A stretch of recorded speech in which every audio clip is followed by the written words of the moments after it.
আসসালামু আলাইকুম। আমার আগের স্বামী ডিভোর্স দেওয়ার পরে আমার 2টা বাচ্চার জন্য আমি আবার নতুন করে জীবন সাজাই কুমিল্লার ছেলে মনিরের সাথে।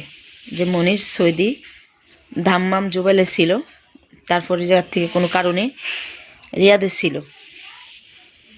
তার সাথে যখন আমার বিয়ে হয় আমি তখন রানিং বিদেশে থাকি।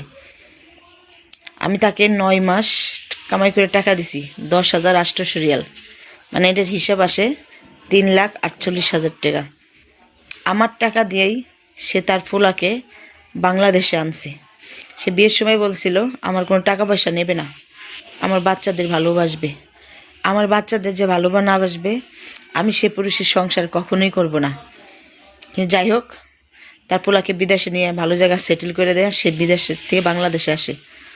আসার পরে আমাকে বাসায় 2-3 দিন মারধর করে। বলছিল যে আমার একটু জায়গা কিনা দেবে, কিন্তু না। তার স্বার্থ হাজির হওয়ার পরে সে তার বাড়িতে যাইয়া তার ওয়াইফকে দিয়া আমাকে নোংরা ভাষায় গাল দেওয়া। আমার ছেলেদের মেয়েদের বলে রাস্তার ছেলে মেয়ে, আমাকে বলে আমি রাস্তার খানকি। আমি পিক দিয়ে ভিডিও বানাই দেখে আমি অনলাইনের খারাপ। আর তার বউ, তারও টিকটক আইডি আছে, ফেস দিয়ে ভিডিও ছাড়া স্টিকার মারে, সে অনলাইনের খানকি না। হ্যাঁ বোন, আমিও বলি আমরা প্রবাসী মেয়েরা, অনলাইনের মেয়েরা সবাই খারাপ, সবাই। কিন্তু আপনারা ভিডিও ছাড়েন, আইডি খুলেন, মুখে স্টিকার রেখে তারপরে ভিডিওর কন্টেন্টগুলো তৈরি করেন। আপনারা কি ফেরেশতা?